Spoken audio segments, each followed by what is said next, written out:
नमस्कार, आप देख रहे हैं मोटिवेशन विद मीना।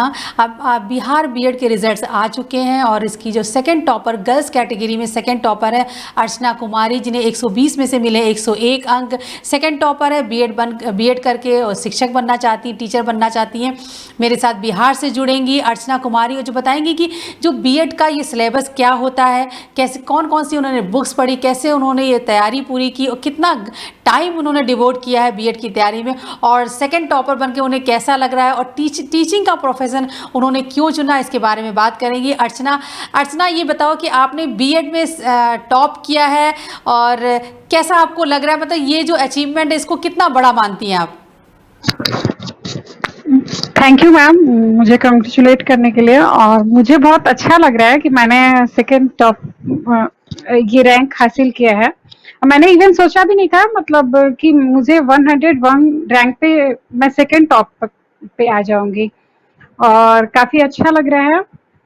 मैंने बीएड को एज अ प्रोफेशन शुरुआत से नहीं चुना था। मैं वैसे बेसिकली एसएससी की एक एस्पिरेंट हूँ, और मैं काफी टाइम से उसके लिए भी तैयारी कर रही हूँ। और अभी बीएड को का जब फॉर्म आया था तो मैंने ये फिलअप किया और मुझे पता चला कि मैंने सेकेंड रैंक हासिल की है।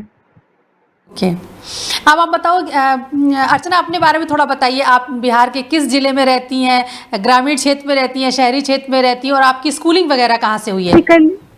मैं बेसिकली बिहार के आरा, जो एक प्रसिद्ध जगह है, यहाँ से रहती हूँ। और मैं बिहार बोर्ड से ही मैंने 10th भी किया है, और बिहार बोर्ड से ही जैन कॉलेज के माध्यम से मैंने साइंस स्ट्रीम से अपना इंटर किया था, और जैन कॉलेज से ही पॉलिटिकल साइंस में अपना ग्रेजुएशन कंप्लीट किया है।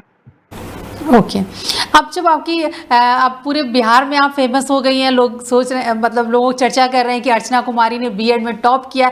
अब आप, जैसे आपने कहा कि आप एसएससी और दूसरे कंपटीशन की तैयारी भी आप कर रही हैं, तो अब चूंकि आप बीएड में आपने सेकंड टॉपर हैं, तो किस कॉलेज से आप करने वाली हैं बीएड? मैम, मैं कोशिश करूंगी कि मुझे पटना में कोई गवर्नमेंट कॉलेज मिल जाए, तो उसके लिए मैं कोशिश कर रही हूँ कि मुझे वुमेन्स कॉलेज या फिर एएन कॉलेज, मैं इन्हीं दो कॉलेजों में से किसी एक में एडमिशन लेना चाहूँगी, क्योंकि मेरे लिए ये मतलब आना जाना ये सब कुछ मेरे लिए इजी होगा इस वजह से। बीएड करके अब आपका क्या बीएड करके आपने जाहिर सी बात है आप टीचिंग प्रोफेशन में जाएंगी, तो क्योंकि तमाम जो बिहार के स्टूडेंट्स या पूरे देश के स्टूडेंट्स आपको देखेंगे, सबसे बड़ी बात यह कि तमाम जो कॉम्पिटिशन्स होते हैं उसमें बच्चे अपीयर होते हैं, और एक टीचिंग को लेकर अगर अदर कॉम्पिटिशन की बात करें, या लोग इंजीनियरिंग, जेई या नीट, मेडिकल एंट्रेंस या यूपीएससी तमाम एग्ज़ाम की तैयारी करते हैं, लेकिन टीचिंग प्रोफेशन को लेके कई बार पेरेंट्स का भी प्रेशर रहता है कि नहीं आप अदर कॉम्पिटिशन दें। तो आप कैसे देखती हैं? आपको लगता है कि बीएड करना और एक शिक्षक बनना भी एक प्रेस्टिजियस जॉब है, इस करियर को आप कैसे देखती हैं? मैम, एक तो शिक्षक समाज में एक बहुत रुतबे से देखा जाने वाला जॉब है, जिसमें लोग बहुत आपको सम्मानित नजरों से देखते हैं। तो एक लड़की होने के नाते आपके पेरेंट्स आपको चाहते हैं कि आप इस प्रोफेशन को चुनें। और मैं शुरू से मतलब मुझे मोटिवेशन करना लोगों को अच्छा लगता है, और मैं चाहती थी, मैं जब भी किसी स्टूडेंट को, अपने से जूनियर्स को पढ़ाती थी, तो मुझे ऐसा लगा कि मुझे लोगों को कन्विंस करना आता है, और मतलब मुझे उन्हें कैसे पढ़ाना है, किस तरीके से बताना है कि वो उन्हें अच्छे से समझ में आए।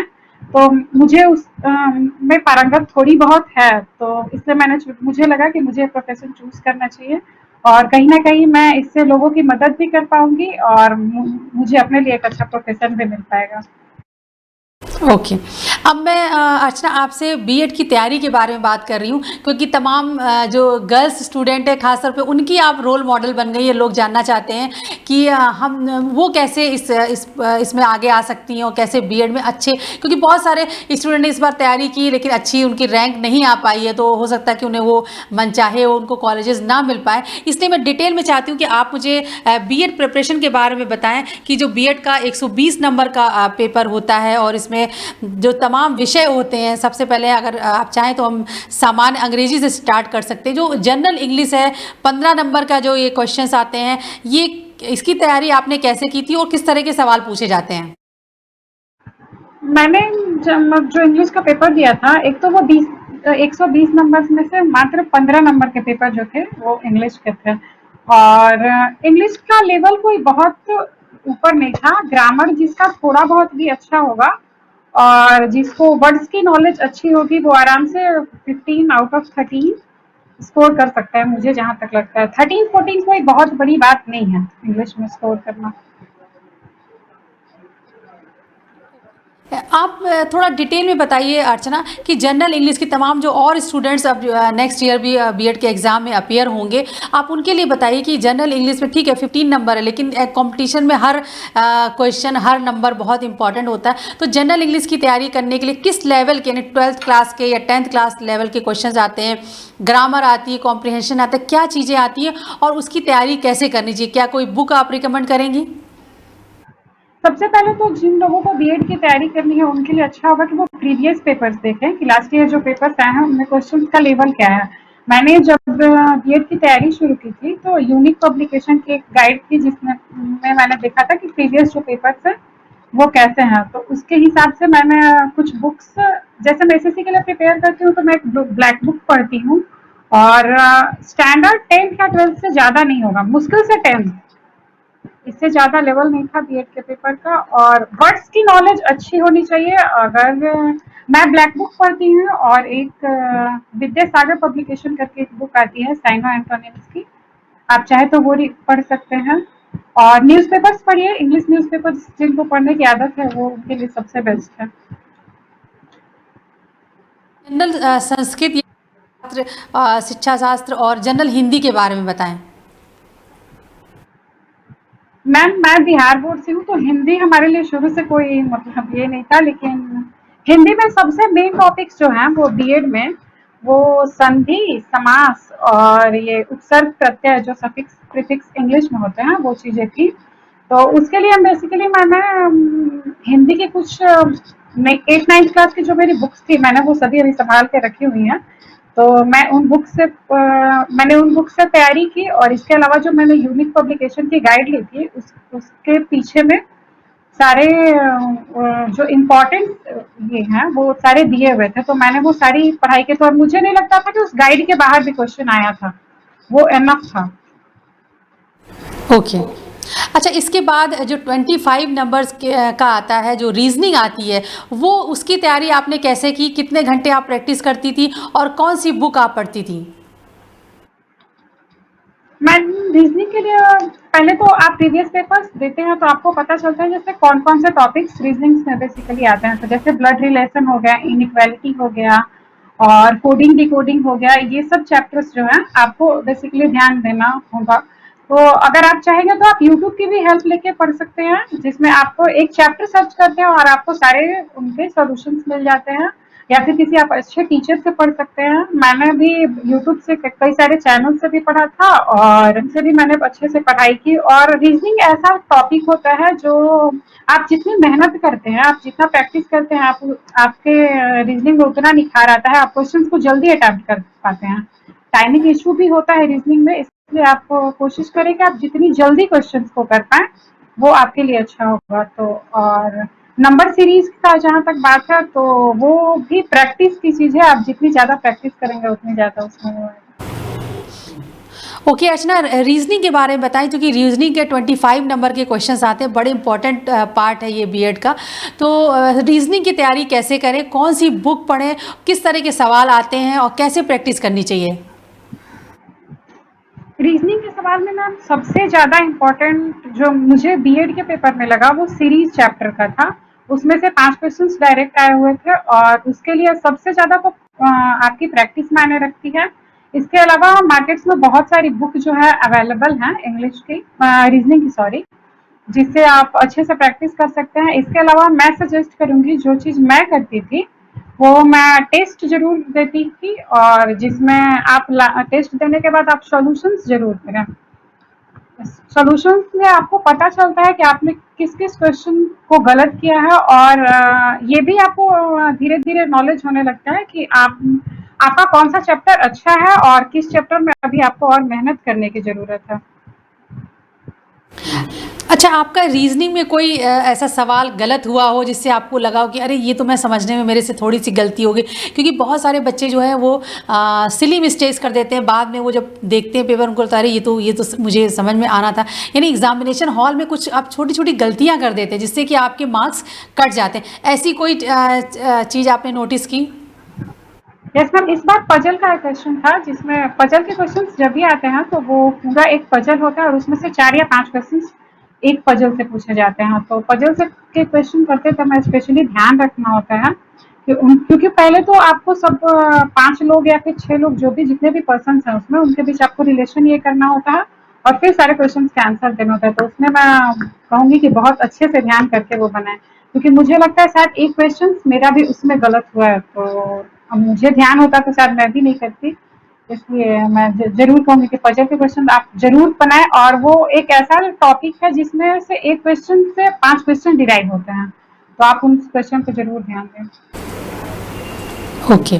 इसके बाद सबसे इम्पॉर्टेंट पार्ट जो बीएड का है वो जनरल अवेयरनेस है, क्योंकि 40 नंबर के क्वेश्चंस आते हैं और वो एक डिसाइसिव रोल अदा करते हैं। अगर आपने ये जनरल अवेयरनेस वाला पार्ट को अच्छा स्ट्रॉन्ग कर लिया तो डेफिनेटली आपकी बीएड में अच्छी रैंक आ सकती है। तो जनरल अवेयरनेस के बारे में आप मुझे बताएं। जनरल अवेयरनेस मैम ऐसा एक टॉपिक है जिसकी सिलेबस कभी कंप्लीट नहीं होती है, लेकिन अगर आप बिगिनर्स हैं तो आप लूसेंट से शुरू करते हैं। जनरली मैं पर्सपेक्टिव बता रही हूँ, तो अगर आप जनरल अवेयरनेस की तैयारी करना चाहते हैं तो आप एक लूसेंट से शुरू करते हैं, और इसके अलावा आप करेंट अफेयर्स के लिए टेलीग्राम से कुछ पीडीएफ और जो भी मैंने करेंट अफेयर्स के लिए एडुटेरिया की एक बुक आती है, वो जनवरी टू जून मतलब अर्धवार्षिकी होती है, जो कि मैंने वो पढ़ा था। इसके अलावा मैं स्पीडी पब्लिकेशन की जो करंट अफेयर्स आती है मैं वो हमेशा पढ़ती हूँ, तो मैंने वो पढ़ा था। इसके अलावा न्यूज़पेपर से भी जो न्यूज़ आते हैं वो करेंट न्यूज़ आप जरूर ध्यान में रखें उनको, और टेस्ट इसके अलावा। आपने अर्चना जनरल अवेयरनेस की तैयारी को कितना समय दिया है, और मैं चाहूँगी एक बार फिर से आप बुक्स के नाम रिपीट करिए और ये बताइए कि आप कौन से न्यूज़पेपर पढ़ती थी? मैंने मतलब जो घर में न्यूज़पेपर आते हैं, इसके अलावा इंग्लिश न्यूज़पेपर द हिंदू को मैं हमेशा प्रेफर करती हूँ, क्योंकि उसमें जो वर्ड्स हैं इंग्लिश में भी जो वर्ड्स है, एक तो वो आपको इंग्लिश में हेल्प करता है वर्ड्स के लिए, और इसके अलावा जो करंट न्यूज़ है वो भी उससे आपको क्लियर होते चलता है। और जीएस के लिए मैंने लूसेंट, जब मैंने शुरुआत किया था जीएस पढ़ना तो मैंने लूसेंट से शुरू किया था, और एक टॉप स्पीड की अच्छी किताब आती है, बहुत मतलब मुझे मेरी फेवरेट किताब है टॉप स्पीड की, एक जीएस की किताब है जो आप किसी भी जनरल कंपटीशन के लिए प्रिपेयर कर रहे हैं तो आप चाहे तो उस बुक से पढ़ सकते हैं। उसमें एक तो सब कुछ पहले शुरुआत से एज ए डेफिनेशन शुरू किया गया है, और बुक के लास्ट में उसके क्वेश्चन दिए गए हैं, तो वो आपको बहुत हेल्प करते हैं आपके एग्जाम्स में किस तरह से के क्वेश्चन पूछे जाते हैं, तो आप उनको जरूर पढ़ें। ओके। अच्छा, ये जो जो करंट अफेयर है, करंट अफेयर में किस तरह के क्वेश्चंस आते हैं? कुछ जैसे इस साल आपने दिया हो, कुछ आप बताएं किस तरह के सवाल आते हैं? एक तो अभी सबसे ज्यादा क्वेश्चन आ रहे हैं, अगर कोई सेंटर या किसी स्टेट की तरफ से कोई योजनाएं जो चलाई जाती हैं उनको आप विशेषकर पढ़ें, और जो जनगणना होता है उससे हर बार किसी भी कंपटीशन में आप देने जाए आपको 1 या 2 क्वेश्चन मिल ही जाते हैं। मैंने बीपीएससी की भी परीक्षा पहले दी है, तो मुझे जहाँ तक लगता है आपको एग्जाम देने के 1-2 दिन पहले अभी तक तो जो अभी हम लोग जनगणना पढ़े वो 2011 की पढ़ते आए हैं, तो क्योंकि अभी 2021 की जनगणना हुई नहीं है, तो उसको आप जरूर एक बार ध्यान में रखें। हाँ, और इसके अलावा करेंट अफेयर्स में स्पीडी हो गया और लूसेंट हो गया, ये सब किताबें मैं पढ़ती थी। अच्छा, जैसे आपने कहा सरकार की योजनाएं, तो जैसे मान लीजिए सपोज बिहार में पूछे तो सरकार की योजनाओं से संबंधित किस तरह, कोई एग्जाम्पल दे सकती हैं आप? मैम जैसे अभी कोरोना के काल में अलग अलग राज्य सरकारों द्वारा अलग अलग योजनाएं चलाई जा रही हैं, तो उसके अंतर्गत ये सारे क्वेश्चंस पूछ रहे हैं कि हाँ ये योजना किस सरकार ने चलाई थी। जैसे अभी संजीव या फिर कोई ऐप, जैसे अभी मैंने कोई एग्जाम दिया था उसको पूछा था संजीवनी ऐप जो है किस सरकार ने चलाया है, या पिंक बूथ की शुरुआत किस राज्य सरकार ने की है। और बीएड के एग्जाम्स में क्वेश्चन आए थे एयर टैक्सी की शुरुआत किस राज्य में की है। तो ऐसे ऐसे क्वेश्चन जो स्पेशल राज्यों द्वारा योजनाएं चलाई जा रही है, कोई ऐप चलाया जा रहा है, कोई स्पेशल सुविधाएं दी गई हैं, तो उसके बारे में आप जरूर ध्यान रखें। ओके। अच्छा, अब जो इसका जो लास्ट पार्ट है वो स्कूलों में शिक्षण जो एनवायरनमेंट है उसके बारे में, ये भी 25 नंबर का, ये भी बहुत इंपॉर्टेंट पार्ट है। इसमें किस तरह के सवाल आते हैं? कोई स्पेशल बुक नहीं पढ़ी थी, लेकिन यूनिक पब्लिकेशन की जो गाइड मैंने खरीदी थी, जिसमें से मैंने प्रीवियस पेपर्स देखे, उससे मुझे पता चला कि किस तरह के क्वेश्चंस इसमें आएंगे। और बुक्स के पीछे में एक पूरा टीचिंग रिलेटेड पूरा एक चैप्टर दिया हुआ था, जिसमें 200 प्लस क्वेश्चंस थे। उसके एक बार उनको पढ़ने के बाद आपको आइडिया हो जाता है कि किस तरह के क्वेश्चंस पूछे जाएंगे। या आप बेसिक वे में एक लेके चल सकते हैं कि एक टीचर का क्या दायित्व होता है, आपको स्टूडेंट को किस तरह से ट्रीट करना है जब आप एक एज ए टीचर एक स्कूल में जाएंगी। तो बेसिकली उन्हीं से रिलेटेड क्वेश्चन था, तो वही मैंने दिया। अच्छा, एक तरह से इसमें मुझे लगता है कि इसमें जो टीचर्स की साइकोलॉजी है और स्टूडेंट्स की साइकोलॉजी है, बच्चों की साइकोलॉजी, क्या उससे संबंधित कोई सवाल आते हैं? और अगर इसको लिए प्रिपरेशन करना, एक तो होता है कि आप अपने मन से भी जवाब इसमें दे सकते हैं, लेकिन इसकी अगर तैयारी करने, इसको कैसे पढ़ लिया जाए, कैसे समझ लिया जाए? मैंने जब उसको पढ़ना शुरू किया था, तो मुझे लगा कि वो साइकोलॉजी बेस्ड ही क्वेश्चन था उसमें बेसिकली।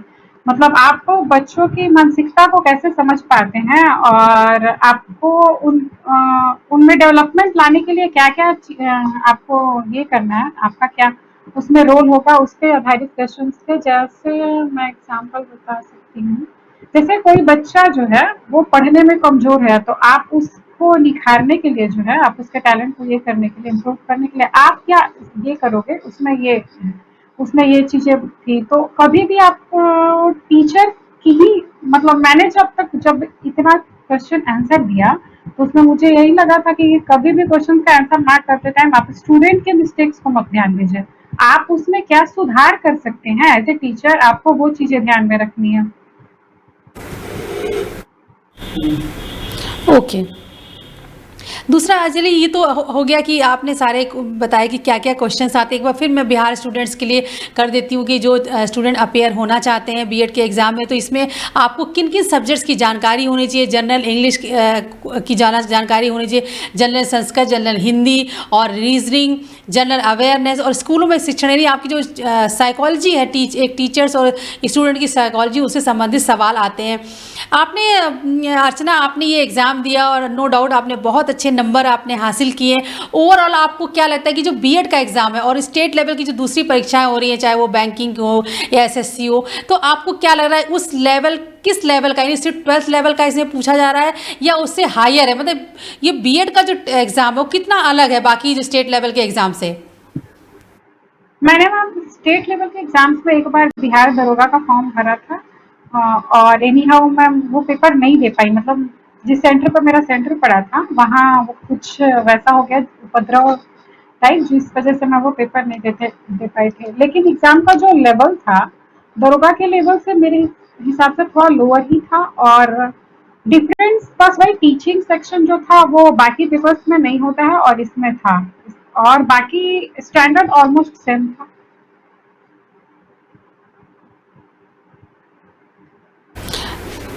ओके अर्चना, एक और बात, जो आपका ये ड्यूरेशन कितना है, ये आपके एग्ज़ाम का जो ड्यूरेशन होता है वो कितना होता है? तो मैम 2 घंटे का पेपर था, और उसमें 120 क्वेश्चन थे, जो अब ये एनफ बताइए, थे। जो एग्जामिनेशन हॉल का जो वो समय है वो कितने बजे? जैसे बहुत सारे स्टूडेंट तैयारी बहुत करते हैं लेकिन कहते नहीं हमारी अच्छी रैंक नहीं आ पाई, हमें अच्छा कॉलेज नहीं मिल पा रहा है, तो ये जो एग्ज़ाम, आपने बहुत पढ़ाई की लेकिन एग्जामिनेशन हॉल के अंदर क्या वो गलतियाँ हो जाती हैं, या फिर क्या वो आपकी ट्रिक्स होती है जो आपको सफल बनाती है, जो आपको टॉपर बनाती हैं? पहले तो आप एग्जामिनेशन हॉल में जाते हैं तो बिल्कुल अपने आप को शांत रखें, बैठे। और ओएमआर शीट वाली एग्जाम्स में सबसे बड़ी प्रॉब्लम ये होती है कि जिन्हें इस चीज की प्रैक्टिस नहीं होती है, वो एक दो ओएमआर शीट में जो कलर बॉल करनी होती है वो गलत कर देते हैं, और जिसकी वजह से बहुत लोगों का पैसा होता है वो रिजल्ट भी नहीं आता है, डिसअपियर दिखाता है या एबसेंट दिखाता है उनके एग्जाम्स में। तो इस चीज का विशेषकर ध्यान रखें। उसके अलावा आप जब भी ओएमआर शीट भरते हैं तो मैंने जो पेपर देना शुरू किया था, मुझे जो पेपर मिला था, तो सबसे पहले मैंने उन क्वेश्चंस को करना शुरू किया था जिसके बारे में मैं 100% श्योर थी कि हाँ ये क्वेश्चन जो है मेरा सही होगा। तो 120 क्वेश्चंस में लगभग 80 क्वेश्चंस करने के बाद मैंने ये देखा कि मुझे क्वेश्चन पे अब डाउट है, मैं उनको बनाना शुरू किया।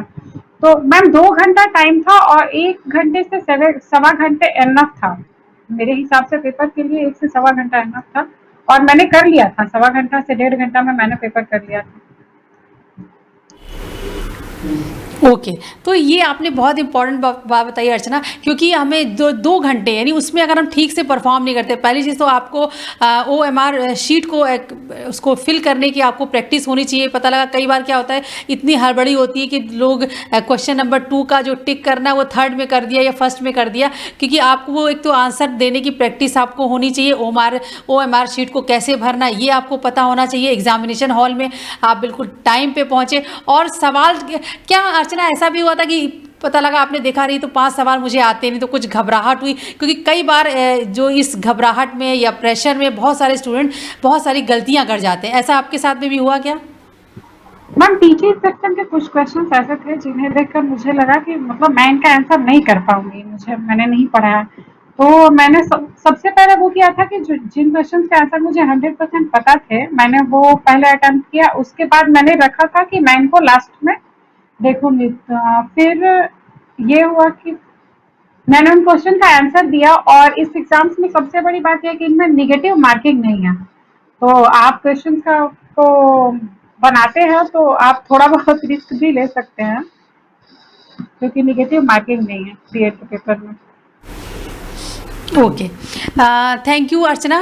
बस लास्ट में मैं चाहती हूँ तमाम स्टूडेंट्स बिहार में जिन्होंने जिनके बीएड में अच्छे रैंक नहीं आ पाई, अच्छे नंबर्स नहीं आ पाए, उन्हें निराशा होती है कि हमने तैयारी की। आप तमाम स्टूडेंट्स को जो नेक्स्ट ईयर भी एग्ज़ाम देने वाले, उनको क्या मैसेज देने चाहेंगी कि बीएड में सफल होने के लिए क्या वो 2-3 बातें हैं जो उनको कामयाब बना सकती हैं?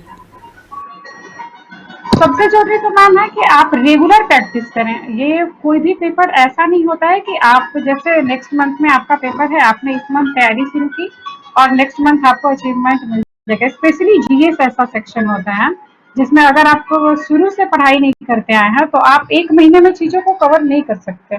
और इंग्लिश भी वैसी ही है, जैसे वर्ड्स पावर जो है वो आपको शुरू से मेंटेन रखना है। तो अगर आप अगले साल भी बीएड का एग्जाम देने वाले हैं तो मैं कहूंगी कि आप इसी साल से न्यूज़पेपर्स पे ध्यान रखना शुरू करें, आप न्यूज चैनल्स देखें। इसके अलावा टीचिंग सेक्शन के लिए आप पढ़े, इस साल की भी गाइड लेके पढ़ सकते हैं। रीजनिंग बनाए ज़्यादा से ज़्यादा, जितनी ज़्यादा प्रैक्टिस करेंगे आपको एग्जाम में मेहनत उतनी कम लगेगी। ओके थैंक यू अर्चना, आपने बहुत अच्छी जानकारी दी।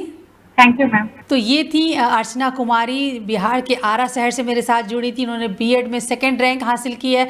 अर्चना ने बताया कि किस तरह से आपको सब्जेक्ट्स की तैयारी करनी चाहिए। एक तो सबसे इम्पॉर्टेंट बात ये है कि इसमें 12th लेवल की ज़्यादातर चीज़ें आती हैं। जनरल अवेयरनेस पे आप ज़रूर ध्यान दें, क्योंकि ये 40 नंबर का ये पार्ट होता है। अगर आप जनरल स्टडीज़ करते हैं, कुछ बुक्स के उन्होंने नाम भी बताए हैं, अगर उस तरह से आप पढ़ाई करते हैं, रेगुलर न्यूज़पेपर पढ़ते हैं और रीजनिंग की अगर आप रोज़ाना प्रैक्टिस करते हैं तो आपको बीएड में कामयाबी ज़रूर मिलेगी। इसके अलावा अगर बीएड के लेकर आपके कोई सवाल है तो मुझे ज़रूर भेजें। इस वीडियो के नीचे कमेंट बॉक्स में अपने सुझाव भी हमें भेजें। और हम उम्मीद करते हैं कि तमाम स्टूडेंट्स जो बीएड की तैयारी कर रहे हैं उनको इस इंटरव्यू से मदद मिलेगी। एक और अहम बात जो अर्चना ने हमारे साथ शेयर की कि एक टीचिंग प्रोफेशन भी बहुत अच्छा प्रोफेशन है। ऐसा नहीं है कि आप टीचिंग को लेकर, अगर जिस तरह के तमाम स्टेट लेवल के एग्ज़ाम हो रहे हैं उसी लेवल का एग्ज़ाम ये बीएड का भी एग्ज़ाम है। टीचिंग करियर को भी एक शानदार करियर है जहाँ पे आपको सम्मान मिलता है और आप एक बेहतर टीचर बन के एक बेहतर समाज और देश बनाने में आप हेल्प कर सकते हैं। आप देखते रहिए मोटिवेशन विद मीना।